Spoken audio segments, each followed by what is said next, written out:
Hello guys, welcome back to my YouTube channel. जैसे हमारा search console का session चल रहा था, तो आज हम अपने कंटिन्यू करते हैं उसी को ही। तो जैसे हमने ओवरव्यू और यूआरएल इंस्पेक्शंस देख लिया था, अब हम सर्च रिजल्ट्स पर आते हैं। जैसे मैंने आपको पहले बताया कि सर्च कंसोल में इंप्रेशंस, क्लिक्स और सीटीआर और एवरेज पोजीशन हम देखते हैं। तो और नीचे जो क्वेरीज होती हैं उनके बारे में मैंने आपको बता दिया था। सीटीआर और एवरेज पोजीशन बेसिकली जो नीचे जितनी भी क्वेरीज बनती हैं उन्हीं की ही एवरेज पोजीशन होती है। सीटीआर 6.1% दिखा रहा है। मोर देन 1% अगर सीटीआर होता है तो वो अच्छा माना जाता है। क्योंकि और उससे ऊपर तो जितना भी हो वो तो अच्छा ही एक है, लेकिन अगर 1 से नीचे होता है तो वो थोड़ा बेकार माना जाता है, क्योंकि उस पे ऐसा लगता है कि इंप्रेशंस तो अच्छे आ रहे हैं लेकिन उस पे क्लिक्स नहीं आ रहे हैं। तो यानी वो पेज जो है यूज़र फ्रेंडली नहीं है, इसीलिए ही यूज़र उन पे क्लिक करके नहीं आना चाह रहा है। तो जैसे आप देख सकते हैं कि इसमें pages wise, countries wise, devices wise, search appearance और डेट वाइज मैंने आपको बता दिया था कि कैसे आप इनका यूज़ करके अपने पेजेस को देख सकते हो, एनालाइज कर सकते हो कि आपकी में क्या-क्या मतलब मिस्टेक्स हो रही हैं, या फिर आप कौन-सा जो पेज है वो अंडर परफ़ॉर्म कर रहा है, जिससे आप उसको अच्छी तरह परफ़ॉर्मेंस में ला सकते हैं। और क्वेरीज़ वगैरह का यूज़ आप कर सकते हैं अपनी ब्लॉग्स वगैरह के लिए। अगर आपको कोई भी लग रहा हो कि इस पे इंप्रेशंस बनने हैं, तो अगर मैं इस पे ब्लॉग डालूँगा तो मे बी इससे मेरी रैंकिंग और इम्प्रूव हो सकती है। तो काफ़ी सारा डाटा जो है वो हमारा सर्च कंसोल प्रोवाइड कर देता है, लेकिन सिर्फ एनालिसिस करने की ही इसमें ज़रूरत होती है, जो यूजुअली हम नहीं करते हैं। और हम अपने जो ट्रेडिशनल मेथड्स होते हैं, लाइक ब्लॉग को, टाइटल को ढूंढना एंड देन उसको करते रहना। ये डिस्कवर का एक ऑप्शन आता है हमारे गूगल सर्च कंसोल में। इसमें आप देखते हैं कि जब भी आप मोबाइल को ओपन करते हैं, तब कुछ भी क्वेरी सर्च करते हैं उससे पहले एक आपको डैशबोर्ड सा दिखता है, जैसे मैंने आपको दिखाया। तो डिस्कवर जो है वो उसी का ही है। अगर आपकी रैंकिंग जो है अगर उसमें दिख रही है, लाइक आपका कोई भी ब्लॉग हो गया, कोई भी पेज हो गया, अगर वहाँ पे मेंशन हो रहा है, तो उसकी जो भी डाटा होगा वो यहाँ पे शो कर देगा।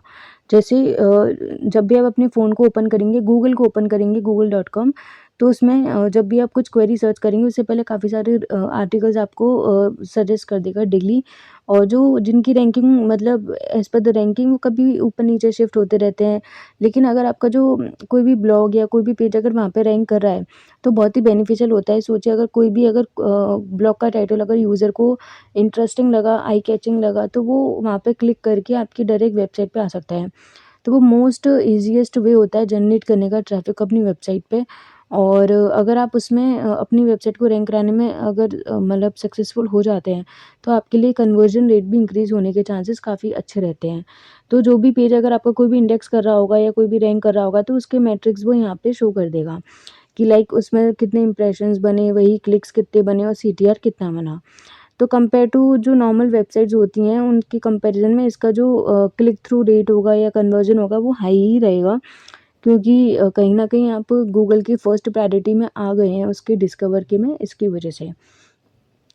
इसमें भी यही है कि वही मतलब कैटेगराइजेशन बता रहा है कि डिस्कवर का अपीयरेंस कहाँ से हो रहा है, कंट्रीज़ किधर से डाटा आ रहा है, पेजेस वगैरह किन कौन-कौन से पेजेस हैं जो वहाँ रैंक कर रहे हैं आपके।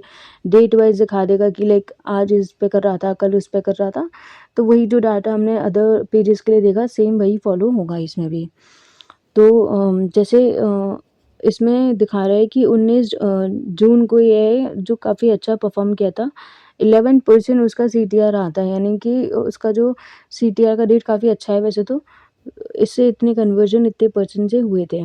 कन्वर्जन इन सेंस ये नहीं कि परचेज़िंग कर ली यूज़र ने, कन्वर्जन इन सेंस कि हमारा जो मेन मोटो होता है वो होता है यूज़र को वेबसाइट तक एटलीस्ट लेके तो आएँ।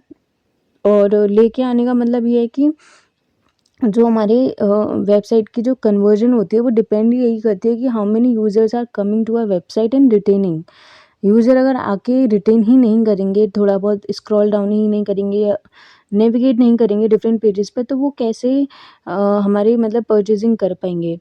तो ये जो डिस्कवर का ऑप्शन है वो मेन हमारा गूगल में जब दिखता है, तो एक तरह से ये है कि आपके फर्स्ट में ही दिख गया तो यूज़र की प्रेफ़रेंस के अकॉर्डिंग दिखता है ये भी। जैसे आप काफ़ी चीज़ें सर्च करते हो गूगल पे, तो गूगल सबको समझता ही है जैसे अब, तो वो उनकी आपकी जो क्वेरीज़ रहती हैं, आपकी हिस्ट्री जो रहती है, उनके बेसिस पर ही वो आपको उस तरह के आर्टिकल्स वगैरह शो करेगा जैसे-जैसे आप क्वेरी सर्च करते हो, क्योंकि उसको कहीं न कहीं इंटेंट आपका पता होता है सर्च करने के पीछे का। तो उन्हीं बेसिस पे ही जो-जो आर्टिकल रिलेटेबल होते हैं उनको सर्च कर देता है। कुछ-कुछ जनरल भी हो सकते हैं लेकिन। इसमें इसका जो मैंने पेज देखा था उसका 565 इम्प्रेशंस बनने हैं और लास्ट 3 मंथ्स में, और सीटीआर जो है 6.2% रहा है, 35 क्लिक्स आए हैं। जैसे इम्प्रेशंस को अगर हम अगर क्लिक से अगर डिवाइड करके मल्टीप्लाई करके अगर देखेंगे तो सीटीआर इतना ही निकलेगा। तो ये बेसिकली उसका डाटा यहाँ पे शो कर रहा है। सर्च रिजल्ट्स में बेसिकली जो नॉर्मल हमारी वेबसाइट के पेजेस होते हैं उनका डाटा दिखाता है, और डिस्कवर में जो हमारा पेज वहाँ पे फर्स्ट में कहीं रैंक कर रहा है या फिर कोई भी पोजीशन पे कर रहा हो डिस्कवर के अंदर, वो उसका स्पेसिफिकली डाटा यहाँ पे दिखा देगा आपको। देखिए इसका जो ग्राफ है पहले कभी हमने थोड़ा मतलब जब हम ऐड करते हैं प्रॉपर्टी तो कुछ टाइम पीरियड तक तो नहीं दिखाता डाटा फेच होने में, इसको टाइम लगता है, एटलीस्ट 3 मंथ्स का डाटा ये एक संग दिखाता है। तो उसके हिसाब से फर्स्ट ग्राफ जो देखेंगे तो बिल्कुल ब्लैंक है, एंड देन ऊपर लिफ्ट हुआ है, देन नीचे डाउन हुआ है, देन ऐसे-ऐसे इसकी प्रोसेसिंग चल रही है। मतलब कभी वो एकदम अच्छे पोज़ीशन पे रैंक करता होगा तो शायद कन्वर्जन ऊपर हो जाते होंगे, कभी वो नीचे रैंक करता होगा तो फ्लैट में एकदम सिंपल चलता होगा वो। तो ये तो ख़ैर एसईओ का ही प्रोसेस है, कभी अप्स एंड कभी डाउन्स, वो तो चलता रहता है। गूगल डेली आपके आर्टिकल को शो करे ये भी कोई ज़रूरी नहीं है।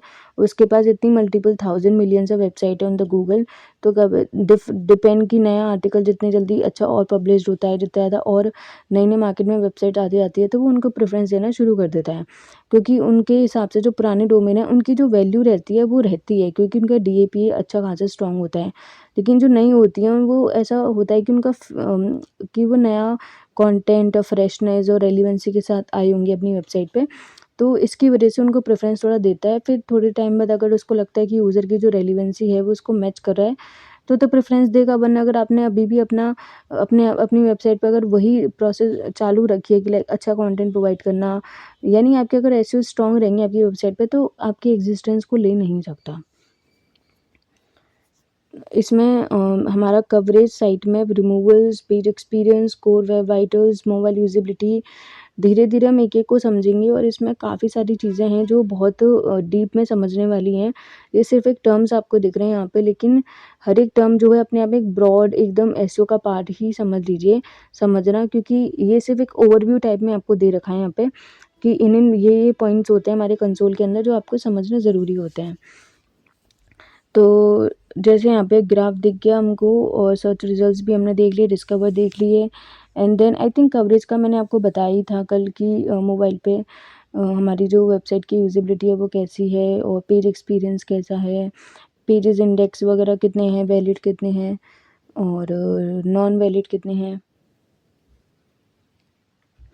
साइट मैप का भी मैंने आपको बता दिया था। यूजुअली यहाँ से आप अपने वेबसाइट का जो साइट मैप होता है उसे आप इंडेक्स करा सकते हैं, और जो हमारे एक्सएमएल साइट मैप होता है यूजुअली वही हम यहाँ से इंडेक्स कराते हैं। एचटीएमएल का तो खैर पेज ही होता है, तो वो यूआरएल इंस्पेक्शन में जाके आप डायरेक्टली उसको इंडेक्स करा सकते हैं, उसकी ज़रूरत नहीं होती यहाँ पे।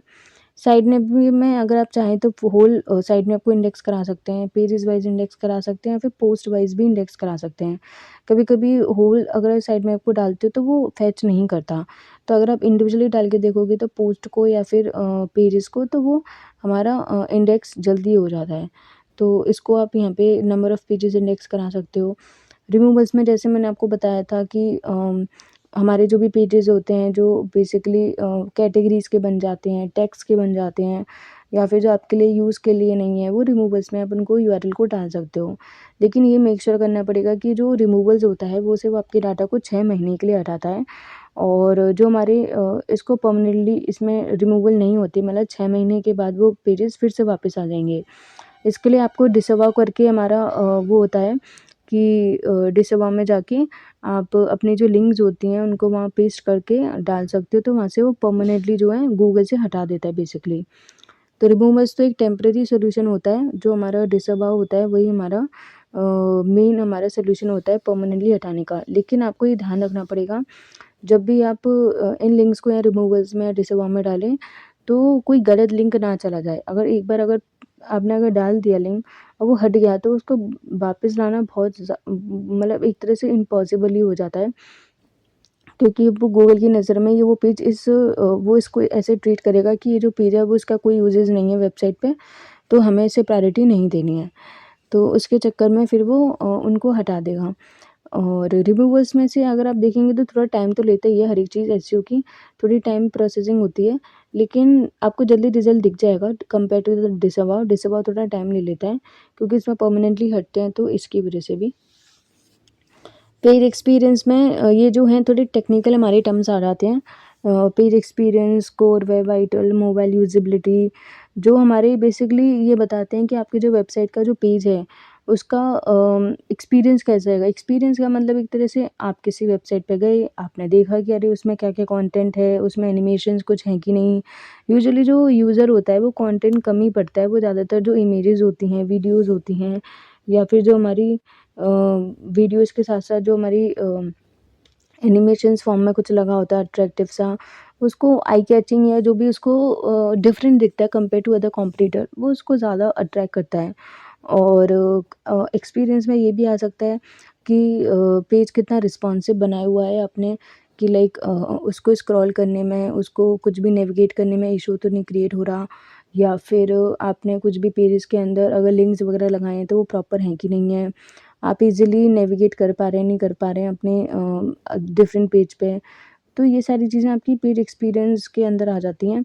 कोर वेब वाइटल बेसिकली हमारी स्पीड को माना जाता है, लाइक हमारी जो पेज की स्पीड है वो डेस्कटॉप पे और मोबाइल वर्जन पे कैसे परफॉर्म कर रही है।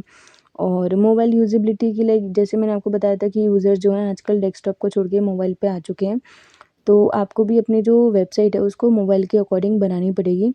और मोबाइल के अकॉर्डिंग बनाने का मतलब ये है कि हर एक जो वेबसाइट होती है उसके 3 वर्ज़न में बनती है, डेस्कटॉप, टैबलेट और मोबाइल। तो अब मोबाइल में भी डिफरेंट फ़ोन वर्जन्स होते हैं, लाइक एंड्रॉयड होता है, आईफ़ोन होता है, और साइज़ का फ़र्क हो जाता है। तो स्क्रीन का ही ऐसे देखना पड़ेगा आपको कि आपकी जो वेबसाइट है हर एक फ़ोन टाइप में मतलब सही चले। वो इसकी वजह से क्योंकि आपको नहीं पता कि आपका जो यूज़र है, जो आपका मेन टारगेट ऑडियंस है, वो कौन-सा फ़ोन यूज़ करने वाली है। तो आपको ये मेक श्योर करना पड़ेगा कि आपकी जो वेबसाइट है हर एक फ़ोन में सही वर्क करनी चाहिए। उसका एक ऐसा साइज़ फ़िक्स कर सकते हैं आप जो हर एक प्लेटफ़ॉर्म पे अच्छा परफ़ॉर्म या अच्छा उसकी प्रेज़ेंस दिखे। और जितना ज़्यादा अगर आप फ़ोन में अगर अपनी वेबसाइट को फ़िक्स कर लेंगी उतना ज़्यादा आपके लिए ईज़ी रहेगा अ, अपने यूज़र के संग, मतलब ज़्यादा से ज़्यादा यूज़र्स को कनेक्ट करने के लिए। क्योंकि अगर आपने मोबाइल की ऑडियंस को अगर खो दिया तो डेस्कटॉप पे तो बहुत ही कम लोग सर्च करते हैं, करने को करते भी हैं, but compare to the mobile बहुत कम करते हैं। यूजुअली हम भी अगर देखें तो कोई ई-कॉमर्स की वेबसाइट है, तो हम कौन ही इतना प्रेफ़र करता है कि वो डेस्कटॉप पे जाए, वेबसाइट ओपन करके कोई भी परचेज़िंग करे।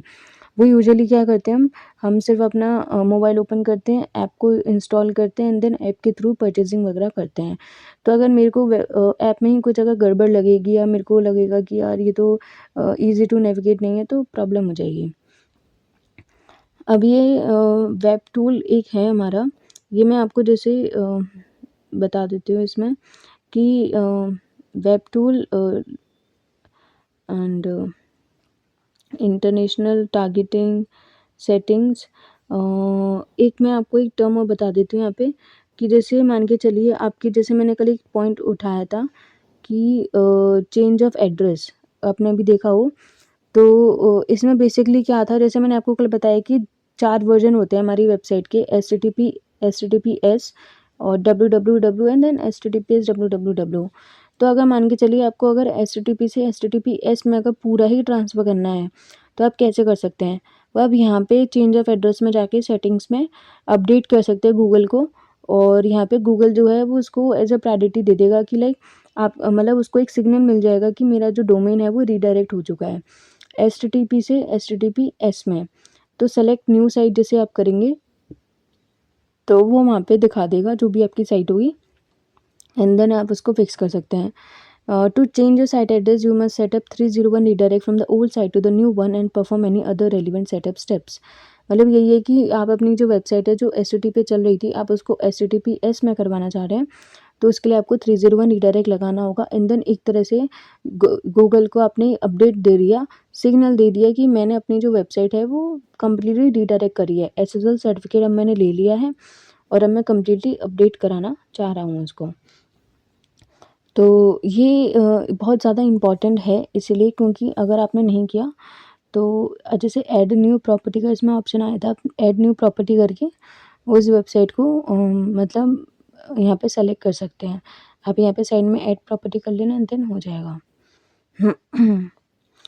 परफॉर्मेंस हो ही गया था, यूआरएल इंस्पेक्शंस हमारे हो ही गए थे।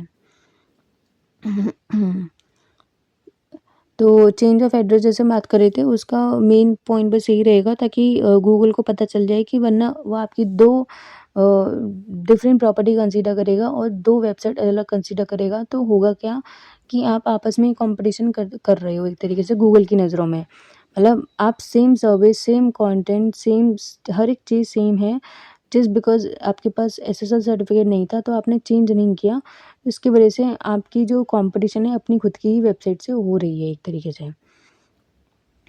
कवरेज में जैसे हमने बताया था कि इश्यूज़ वगैरह कुछ भी नहीं है इसमें, इनवैलिड दिखा रहा था, 1 वैलिड विद वार्निंग, वैलिड 198 है, 404 एक्सक्लूडेड है। देन हमारा साइट मैप का बता दिया था, साइट मैप आप इंडेक्स करा सकते हो यहाँ से। यूजुअली डोमेन का नेम ये आप पहले से खुद ही ले लेता है, आपको सिर्फ last site map dot XML यहाँ पे पेस्ट करना होता है और देन आप सबमिट करा देंगे तो यहाँ पे आपका जो साइट मैप में जितने भी यूआरएल्स होंगे उनको वो फेच कर लेगा और आप यहाँ से इसको इंडेक्स करा सकते हो।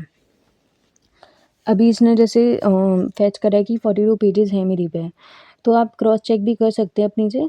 और अगर कोई भी अदर पेज है जो आपको लगता है और इंडेक्स होना चाहिए था पर वो हुआ नहीं है गलती से, तो पहले तो आप उसको साइड मैप में ऐड कीजिए अगर वो पेज आपका साइड मैप में नहीं है, एंड देन उसको इंडिविजुअली भी आप इंडेक्स करा सकते हैं। साइट जैसे मैंने बोला था site map dot XML, site map dot XML हमने डाल दिया यहाँ पे और देन यहाँ पे हमारा जो साइट मैप होगा वो ओपन हो जाएगा हमारी वेबसाइट का। जैसे ही ओपन हो जाएगा आप बस उसको कॉपी पेस्ट कर लीजिए एंड देन उसको कॉपी पेस्ट करने के बाद आप उसको वहाँ पे डाल दीजिए, लाइक जो हमारे साइट का होता है साइट मैप डॉट एक्सएमएल। मेरे सारे पेजेस जो भी हैं, जो मेरे सारे इसमें मेंशन है, वो सारे वहाँ पे एक बार में इंडेक्स हो जाएंगे। ये तो बेसिकली हमारा गूगल के पेजेस इंडेक्स होते हैं, लाइक गूगल का जो सर्च इंजन है वो। अगर आपको बिंग में कराने हैं तो बिंग का भी अलग हमारा प्रोसेस होता है जिसमें इंडेक्सिंग का। इसमें तो यूजुअली क्या होता है कि आपको एक यूआरएल इंस्पेक्शन में डाल के इंडेक्स कराना पड़ता है, बिंग में ऐसा नहीं होता। बिंग में एक बार में आप सारे पेजेस को भी इंडेक्स करा सकते हो, उसमें 100 की लिमिट होती है, 100 पेजेस को आई थिंक एक बार में आप इंडेक्स करा सकते हो। बट ये है कि हमारे यहाँ गूगल ज़्यादा चलता है तो हम गूगल को प्रेफरेंस देते हैं। बिंग वगैरह अलग चलता है तो उसका हमारा प्लेटफॉर्म नहीं, मतलब बिंग में ये होता है थोड़ा कि इसमें पेजेस जल्दी इंडेक्स हो जाते हैं, रैंक हो जाते हैं, लेकिन बिकॉज गूगल को हम ज़्यादा प्रेफरेंस देते हैं तो यूजुअली लोग बिंग में कम कराते हैं, बट कराना चाहिए, बेनिफिट होता है उसका भी। 2 तरह का दिखा रहा है, like site map dot XML, site map index dot XML, ये 2 तरह के हमारे वर्जन्स होते हैं साइट मैप के basically. Site map dot XML में क्या होता है कि आपके जितने भी पेजेस होंगे वो एक ही बार में दिखा देगा, कैटेगराइजेशन नहीं होता उसमें। और site map dash index dot XML में बेसिकली जो कैटेगराइजेशन हो जाता है, पेजेस का अलग, पोस्ट का अलग, कैटेगरीज का अलग। यूजुअली तो अलग ही रखना चाहिए ताकि मिक्सअप ना हो, समझ में भी आए कि कौन से पेजेस किस कैटेगरी के अंदर आ रहे हैं। ई कॉमर्स में तो बेसिकली होना ही चाहिए। और अगर सर्विसेज बेस्ड अगर कोई वेबसाइट है, अगर नंबर ऑफ पेजेस कम है या ब्लॉग्स वगैरह तो आप रख सकते हो एक ही, लेकिन अगर मल्टीपल हैं तो कैटेगराइजेशन करके साइड मैप को रखना ज़्यादा सही रहेगा। क्योंकि आपको लिंकिंग वगैरह करनी है तो आपको यूआरएल से जैसे सारे अगर आपको लिंकिंग वगैरह करनी है तो जैसे यूआरएल सारे चाहिए आपको, मान के चलिए। तो साइट मैप को डालो बस एक कोई टूल वगैरह में, extract URL from site map, URL सारे लीजिए एंड देन उसको लिंक करने में ईजी हो जाता है, वरना आप ऐसे इंडिविजुअली ढूंढना पड़ेगा आपको साइट मैप के अंदर। रिमूवल्स में जैसे आप न्यू रिक्वेस्ट में डाल सकते हैं जो भी पेजेस आपको रिमूव करने हैं, जैसे मैंने बताया यहाँ से आपके 6 महीने के लिए हट जाएंगे। टेम्पररी ही है इसका सोल्यूशन, अभी परमानेंटली सिर्फ डिसअवॉर्म ही होता है। डिसअवॉर्म में बेसिकली यही होता है कि आप परमानेंटली हटा सकते हो। और रिमूवल्स में ये है कि आपको यहाँ पे एक एक करके रिक्वेस्ट डालनी पड़ेगी हर एक इंडिविजुअल यूआरएल्स के लिए। यहाँ पे एक बार में करने का ऑप्शन नहीं है कि आप लाइक फाइल अपलोड कर दो और देन वो एक साथ सारे यूआरएल्स को ले लेगा। यहाँ पे आपको एक एक इंडिविजुअली करना पड़ेगा, तो थोड़ा टाइम कंज्यूमिंग प्रोसेस हो सकता है। बट यूजुअली तो हम सारे नहीं कराते, मैक्सिमम पेजेस तो नहीं होते। पर हाँ ये है कि छोटे एक अगर 4-5 पेजेस हो तो आप इंडिविजुअली करा सकते हो, ज़्यादा इशू नहीं है उसमें। तो यहाँ पे जैसे जैसे आप रिक्वेस्ट अगर आप शेयर करते जाओगे, ऐड करते जाओगे, ये यहाँ पे डैशबोर्ड में दिखाना शुरू कर देगा। और देन उसको आप क्रॉस चेक भी कर सकते हो कुछ टाइम बाद डालने के बाद कि वो हटे हैं कि नहीं हटे। नहीं हटे होते तो आप इनको दोबारा डाल सकते हो, पर एक बार अगर वो यूआरएल ले लेता है तो वो दोबारा लेता नहीं है उसको, तो आपको थोड़ा टाइम और देना पड़ेगा फिर इसको, देन उसके बाद ही हट पाएंगे। इसमें जैसे अभी हम बात कर रहे थे उसकी, जैसे हमारे साइड कॉलम डाल के हमने एक बार चेक कर लिया, हमारे जो भी पेजेस हैं, जो भी हमारे इंडेक्स हैं हमारी वेबसाइट के, वो सारे पेजेस हमने चेक कर लिए यहाँ पे जितने भी हैं। और अगर यहाँ ही आपको अगर दिख जाएंगे जो भी पेजेस हैं जो आपको लग रहा है कि आपको हटाने हैं, तो वो भी आपको एक तरीके से आएंगे, यहीं पे ही दिख जाएंगे, यहीं पे टैग्स का, कैटेगरीज का, या फिर जो पेजेस ऐसे हैं जो आपको नहीं इंडेक्स कराने। यूजुअली साइड कॉलम डाल के हम चेक कर लेते हैं ये चीज़ कि हमारी वेबसाइट के कितने पेजेस इंडेक्स्ड हैं। अगर आपको ये चेक करना हो एज एन ओवरऑल, तो यहाँ पे सारे पेजेस दिखा देता है जो जो आपके इंडेक्स कर रखे हैं गूगल की साइड से। जो जो नहीं होंगे इंडेक्स वो यहाँ नहीं दिखाएगा। तो आप ये भी चेक कर सकते हो इसमें कि लाइक कितने 265 रिजल्ट्स हैं, लेकिन अगर मेरी वेबसाइट पे अगर 300 पेजेस हैं तो आप उनका भी ये देख सकते हो कि कौन से पेजेस हैं जो अभी इंडेक्स नहीं है। वैसे तो कंसोल उसका भी डाटा दिखा देता है कि जो पेजेस इंडेक्स नहीं है उनका, बट इसमें भी आप एक तरह से चेक कर सकते हो, क्रॉस चेक भी कर सकते हो अगर आप चाहो तो इससे। जैसे इसमें काफ़ी सारे पेजेस आपको दिख गए। इसमें हमारे कोई भी अभी तो ऐसा पेज दिखा नहीं है जिसको मुझे लग रहा है कि हमें डालने की ज़रूरत है। अभी तो नहीं है खैर। बेसिकली सारे मेरे अभी तो लोकेशन के पेजेस ही दिखा रहा है ये तो, जो मैंने डिफरेंट लोकेशंस को टारगेट करने के लिए बनाए थे। इनको तो खैर मुझे नहीं कराना, बट हाँ कुछ ऐसे पेजेस ज़रूर निकल आएंगे जैसे जैसे हम सर्च करेंगे, जिनको हमें लगेगा कि हमें कराने की ज़रूरत पड़ सकती है। नहीं अभी भी नहीं है।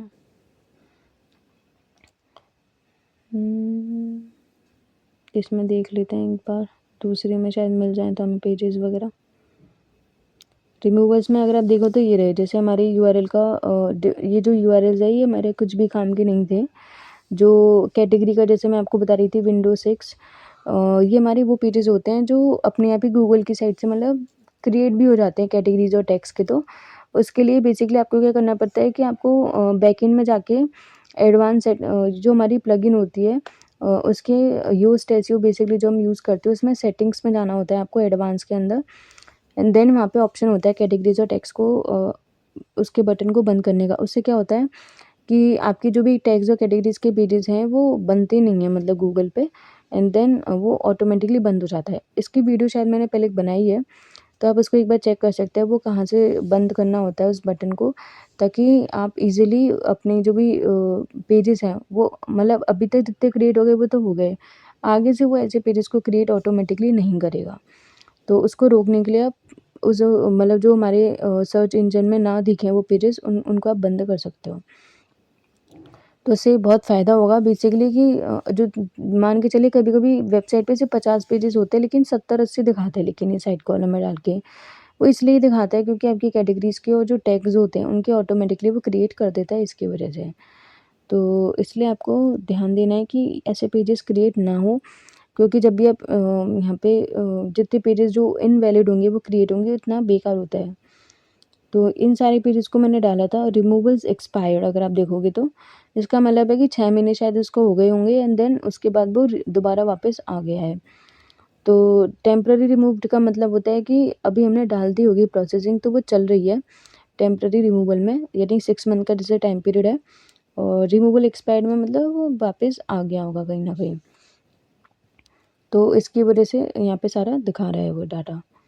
कितने सारे पेजेस हैं जो हमारे ऑटोमेटिकली बन जाते हैं जो हम चाहते भी नहीं हैं, और हम चेक भी नहीं करते कभी-कभी तो बेसिकली इनको कि ये कैसे बनने हैं। साइड मैप से भी आप इनको बेसिकली हटा सकते हो। साइड मैप में भी कभी-कभी कैटेगरीज़ के यूआरएल्स बन जाते हैं, मतलब डल जाते हैं गलती से, तो आप उनको बैकएंड से ऑफ करके उनको साइड मैप से हटा सकते हो। क्योंकि क्या होगा अगर साइड मैप में रहेंगे और आपने बैकएंड से हटा दिए तो कहीं न कहीं आप जब जब साइड मैप अगर अपना कंसोल में डालोगे तो वो इंडेक्स हो रहे हैं। तो साइड मैप से भी हटाने की बहुत ज़रूरत है उसमें।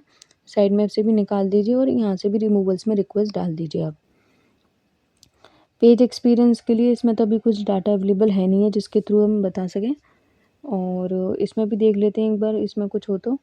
इसमें तो गुड यूआरएल्स ही दिखा रहा है सारे, 24 कोर वेब वाइटल मतलब 24 ऐसे यूआरएल हैं जिन पे कोर वेब वाइटल के यूआरएल्स फेलिंग बता रहा है, मतलब इश्यूज़ बता रहा है, जिसमें मतलब बेसिकली हो सकता है कुछ भी स्पीड का या फिर उसका उसका इशू हो सकता है कि लाइक उस पे काफ़ी सारी इमेजेस या कुछ हाई मतलब जो एमबी का कंटेंट डला हो, लाइक फाइल्स वगैरह डली हों जो हैवी हो, मतलब जो कंप्रेस करके ना डली हो, एंड देन इसकी वजह से जो है लोडिंग स्पीड जो है उसकी बढ़ रही हो, और वो मतलब स्पीड फिर वही हो जाता है, अगर ज़्यादा कंटेंट अगर डालोगे in form of audio, videos या इमेजेस, तो वो फाइल्स वगैरह भर जाती हैं, तो स्पीड बहुत स्लो हो जाती है, तो फिर वो फेल्ड यूआरएल्स में आपको दिखाता है।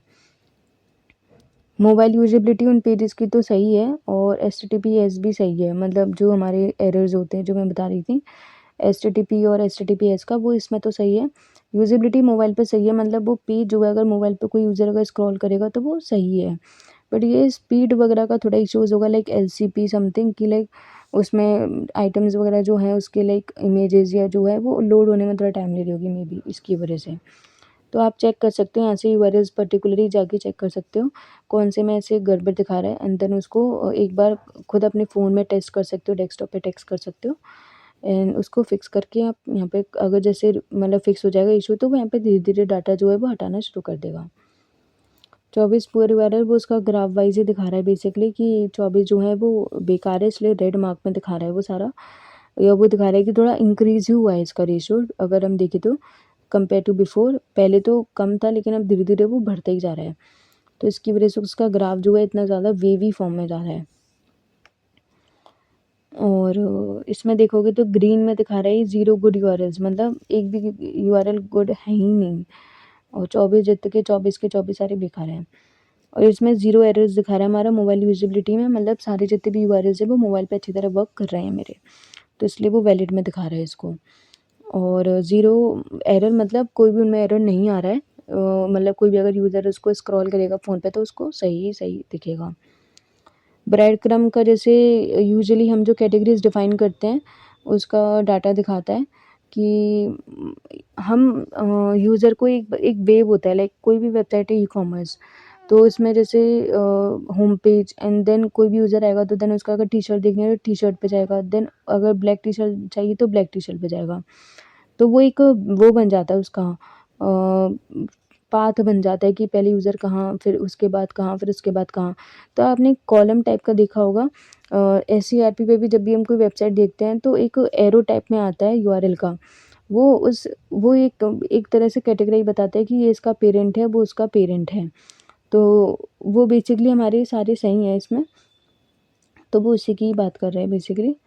हमारी कैटेगराइजेशन सही हुआ है, जैसे ब्लॉग है तो जैसे कोई ब्लॉग का मैंने टाइटल डाला या कोई ब्लॉग डाला तो उसकी प्राइमरी कैटेगरी ब्लॉग है, या फिर मैंने कोई ग्राफिक डिज़ाइनिंग का डाला तो मेरी कोई प्राइमरी कैटेगरी नहीं होगी, तो इसलिए मैंने उसको नहीं डाला उसके अंदर। तो अगर आपकी में जैसे डिफरेंट वेबसाइट्स होती हैं, लाइक यूजुअली लोग पहले लोकेशंस के पेजेस बनाते हैं, देन सर्विसेज के बनाते हैं। तो सर्विसेज के जैसे पेजेस बनाते हैं, लाइक कोई एक सर्विस का पेज बनाया जो किसी लोकेशन का ही है, तो आप पहले लोकेशन को प्राइमरी रखोगे, देन सर्विस को रखोगे, तो वो एक पाथ बन जाता है कि कहाँ से आपको कहाँ मतलब आपका जो पेज है, कोई यूज़र अगर आपकी वेबसाइट पे आएगा तो पहले वो किस पेज पे जाएगा, देन उसके बाद किस पेज पे जाएगा, देन किसके पे जाएगा। अगर उसको कोई पर्टिकुलर पेज देखना है तो जैसे उसको ब्लैक टी-शर्ट देखनी है तो पहले होम पेज पे जाएगा, देन उसके बाद टी-शर्ट वाली सेक्शंस में जाएगा, देन ब्लैक टी-शर्ट वाले में जाएगा। तो वो जो एक पाथ होता है उसको ब्रेड क्रम्ब बोल देते हैं हम, जो हम थोड़ा एरो की फॉर्म में दिखाते हैं। उसमें मुझे अभी तो कुछ एरर दिख नहीं रहा है। आज के लिए सिर्फ इतना। अगर ये वीडियो आपको अच्छी लगी तो प्लीज़ इसे लाइक और सब्सक्राइब ज़रूर करें। Thank you.